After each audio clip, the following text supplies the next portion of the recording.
ಎಷ್ಟು ಶುದ್ಧ. ನಮಗೂ ಅಭಿಮಾನ ಉಂಟು ಅವ್ರ ಮೇಲೆ. ನಿಮ್ಗುಂಟ ಪಾಪ ಅವ್ರು ಎಂತದೇ ಬಟ್ಟೆ ಹಾಕಲಿ ನಿಮ್ ಬಗ್ಗೆ ನೋಡಿ ಅವರು ಹಾಗೆ ಅಧಿಕ ಪ್ರಶ್ನೆ.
ಒಟ್ಟಿಗೊಂದು ನಾನು ಖಂಡಿತ ಹೌದು.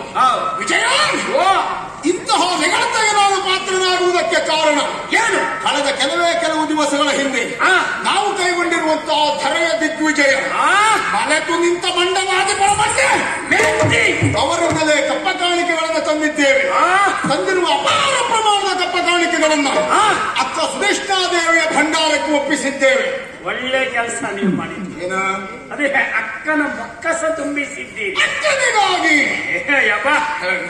ಒಡೆಯ ಈಗ ನೋಡು, ಏನು ನಮ್ಮ ಹೆಸರನ್ನ ಕೇಳಿದಾಗ ಅರಸು ಮಕ್ಕಳೆಲ್ಲ ಘನಘನದ ನಡುಗುವಂತಹ ಇತಿಹಾಸವನ್ನ ಸೃಷ್ಟಿ ಮಾಡಿದ್ದೇನೆ. ಅನುಮಾನವೇ ಎಲ್ಲಿ ಕೀಚಕನು ಅಲ್ಲಿ ವಿಜಯ, ಎಲ್ಲಿ ವಿಜಯನೋ ಅಲ್ಲಿ ಕೀಚಕ ಅಂತ ನಾ ಹೇಳಿದ್ರು. ಹಾಗಾಗಿ ನಮಗಿಲ್ಲ ಅಪಜಯ. ಯಾಕೆ ಅವಸರವಾಗಿ ಕರೆದದ್ದು ಗೊತ್ತಾ? ಅದು ಗೊತ್ತಾಗಿದೆ. ಒಂದು ದಿನ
ಗೊತ್ತಾಗಲಿಲ್ಲ. ಸರಿಯಾಗಿ ನೋಡು ನನ್ನನ್ನು. ಹೇಗೋ ಶೃಂಗಾರ. ಒಡೆಯ, ಎಷ್ಟೋ ಬಾರಿ ನಿಮ್ಮನ್ನು ನೋಡಿದವ ನಾನು. ಯಾವತ್ತೂ ಹೀಗಿರಲಿಲ್ಲ. ಇವತ್ತು ಶೃಂಗಾರ ಅಂದ್ರೆ ಶೃಂಗಾರ ಅದ್ಭುತ. ಹೇಗಾಗಿದೆ? ತಲೆಯಲ್ಲಿದ್ದಂತ ಮುಂಡಾಸ್ ನಿಂತವೆ ಮುಂಡಾಸು ಜಂಡಾಸು. ಒಡೆಯ, ಕೆಲವರೆಲ್ಲ ಕಟ್ಕೊಂಡು ಬರೋದುಂಟು. ಅಲ್ಲಿ ಕಟ್ಟೋರಿದ್ದಾರೆ ಎನ್ನುವ ಕಾರಣಕ್ಕಾಗಿ ಎರಡು ಹೆಚ್ಚಾಕು ಹೇಳುದು. ಹಾಗೆ ಹೇಳುದು ಹೌದು. ಬರುವಾಗ ಗೊಬ್ಬರ ಚೂಳಿ ಹೊತ್ಕೊಂಡ್ ಬಂದಾಗ ಮುಂಡಾಸ ಕಟ್ಕೊಂಡಾಗಲ್ಲ. ನಿಮ್ಮತ್ತ ಹಾಗಲ್ಲ, ಅದು ಹುಟ್ಟಿ ಬಂದಿದ್ದೀವಿ ಅನ್ನುವಂತೆ ವಾಸವಾಗ್ತಾ ಇದೆ. ತಲೆ ಮೇಲೆ ಇದ್ದದ್ದು ಲೆಕ್ಕಕ್ಕೆ ಇಲ್ಲ ನಿಮ್ಗೆ. ಮತ್ತೆ ಹಣೆಯಲ್ಲಿದ್ದಂತ ನಾಮ, ಅದೇ ನಾಮ ಹಾಕುವವರು ನಿಮ್ಮ ನೋಡಿ ಕಲಿಬೇಕು. ಹೌದು, ಎಲ್ಲ ನಾನೇ ಕಲಿಸಿಕೊಳ್ಳುವುದು. ಹಾಗಲ್ಲ ಪ್ರಸಂಗಿ ಅಷ್ಟೇ ಚಂದ. ತಿಲಕವನ್ನು ಧರಿಸುವುದು ಹೇಗೆ ಎನ್ನುವುದಕ್ಕೆ ನಾನು ಉದಾಹರಣೆ. ಹಾಗೆ ಆಮೇಲೆ ನಿಮ್ಮ ಮೀಸೆ ಮೀಸೆಯ ಎಲ್ಲ ಪೌರುಷದ ಪಟಾಕಿಯೋ ಪ್ರತಿದಿನ ಹೊಡಿತಾ ಇರುವುದು. ಪೌರುಷದ ಪಟಾಕಿಯೋ ಎಂಬ ಹಾಗೆ ಆ ಭುಜಗಿತ್ತಂತ ಭುಜಕೀರ್ತಿ ಅದು ನಿಮ್ಮ ಭುಜಕ್ಕಿದ್ದರಿಂದ ಅದಕ್ಕೆ ಕೀರ್ತಿ ಎದೆಯಾರ ವೀರಗಸೆ ಹೇಗೆ ಕಟ್ಕೊಳ್ಬೇಕು ಅಂತ ನಿಮ್ ನೋಡಿ ಕಲಿಬೇಕು. ನೋಡಿ ಅಭ್ಯಾಸ ಕೆಲವರು ಕಟ್ಕೊಳ್ತಾರೆ ಒಂದ್ ನಿಲ್ಲುದ್ರೊಳಗೆ ಜಾರಿ ಕಾಲಕಸಾಗಿ ನಿಮ್ಮದಾಗಲ್ಲ. ಮತ್ತೆ ಈ ತಾಮ್ರ ಈ ತಾಮ್ರ ಅಲ್ವಾ ಪೀತಾಂಬರ. ನಿಜವಾಗಿ ನೀವು ತೊಟ್ಟುಕೊಂಡಂತ ಬಟ್ಟೆ ನೋಡಿದ್ರೆ ನನಗೆ ನಿಮ್ ಗೊತ್ತಲ್ಲ, ನಮ್ಮಲ್ಲಿದ್ದ ಮಡಿವಾಳರ ಬಗ್ಗೆ ಹೆಮ್ಮೆ ಆಗುತ್ತೆ ನನಗೆ. ಮಡಿವಾಳರೇ ಅಷ್ಟು ಶುದ್ಧ, ನಮಗೂ ಅಭಿಮಾನ ಉಂಟು ಅವ್ರ ಮೇಲೆ. ನಿಮ್ಗುಂಟ ಪಾಪ ಅವ್ರು ಎಂತದೇ ಬಟ್ಟೆ ಹಾಕ್ಲಿ ನಿಮ್ ಬಗ್ಗೆ ನೋಡಿ ಅವರು ಹಾಗೆ ಅಧಿಕ ಪ್ರಸಂಗ ಹಾಗೆಲ್ಲ ಅಷ್ಟು ಚಂದ ಅಷ್ಟು ಶುದ್ಧವಾಗಿ ನಮ್ಮ ಒಡೆಯ ಎನ್ನುವಂತ ಭಾವನೆ ಅವರಿಗುಂಟು. ಹಾಗಾಗಿ ಈ ಪೀತಾಂಬರ ಪೀತಾಂಬರ ಆಕಾಶದಲ್ಲಿರುವಂತ ನಕ್ಷತ್ರಗಳು ಚಕಪಕ ಅಂತ ಹೊಳೆದಾಗ ಆ ರೀತಿ ಈ ಶೃಂಗಾರ ಯಾಕೆ ಅಂತಲೇ ಗೊತ್ತಾಗಲಿ. ಬಲವಾದದ್ದುಂಟು. ದಿಗ್ವಿಜಯಕ್ಕೆ ಹೋದವರು ನಾವು ಹತ್ತಿಲ್ಲ ಹಲವಿಲ್ಲ. ಇರುವವಳು ಒಬ್ಬಳೇ ಒಬ್ಬಳು ಅಕ್ಕ ಸುದೇಶ್ನಾದೇವಿ, ನಮ್ಮ ಪಾಲಿಗೆ ತಾಯಿ ಸಮಾನಳು. ಅಕ್ಕನನ್ನು ನೋಡಿದ್ರೆ ದಿವಸ ಎಷ್ಟೋ ಕಳೆದು ಹೋಯಿತು. ಹಾಗಾಗಿ ಅಕ್ಕನನ್ನ ಕಾಣುವುದಕ್ಕಾಗಿ ಈ ಶೃಂಗಾರ ಭರಿತನಾಗಿ ಹೊರಟಿದ್ದೇನೆ. ಅದಕ್ಕಾಗಿ ಕೇವಲ ನಾನೊಬ್ಬನೇ ಅಲ್ಲ, ಮತ್ತೆ ಪ್ರತಿಯಾಗಿ ನೀನು ಬರಬೇಕು. ನೀವು ಹೋದಲ್ಲ ಶೃಂಗಾರ ಸಾಕಲ್ಲ, ಸಾಕೆ ಎಲ್ಲರೂ ಹೋದ ಹಾಗೆ ನಾವು ಹೋಗುವುದಲ್ಲ. ಮತ್ತೆ ನಾವು ಹೊರಟಿದ್ದೇವೆ ಅಂತಾದ್ರೆ ಹದವೇರಿದ ಮತ್ತಾದ ಕದಲಿ ಪ್ರವೇಶ ಮಾಡುವ ಹಾಗೆ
ಎಂತ ಸ್ವಾಗತ ನೋಡಿ. ಆ, ಮೇಲಿಂದ ನೋಡ್ತಾ ಇದ್ದೀರಾ, ಆ, ಪುಷ್ಪವೃಷ್ಟಿ ಆಗ್ತಾ ಉಂಟು. ಪುಷ್ಪವೃಷ್ಟಿ ಯಾಕೆ ಅಂತ ಗೊತ್ತಾಯ್ತಾ? ಯಾಕೆ ಯಾರಿಂದ ದೇವೇಂದ್ರನ ಕೆಲಸ. ಯಾಕೆ ಹೀಗೆ ಮಾಡಿದ? ಅವನು ಲೆಕ್ಕ ಹಾಕಿದ್ದಾನೆ. ಏನಂತ? ಕೀಚಕೈನ ಹೆಚ್ಚು ಕಾಲ ಭೂಲೋಕದಲ್ಲಿ ಇರುವುದಿಲ್ಲ, ಸದ್ಯದಲ್ಲೇ ಮೇಲೆ ಬತ್ತ. ಇಂಥ ಅಲೆಮರೆಗಳು ಅಂದ್ರೆ ಏನು ಇಷ್ಟೆಲ್ಲ ಮಾಡ್ಕೊಂಡು ಹೊರಟಿದ್ದೇನೆ, ಈಗ ಮೇಲೆ ಹೋಗುವುದು.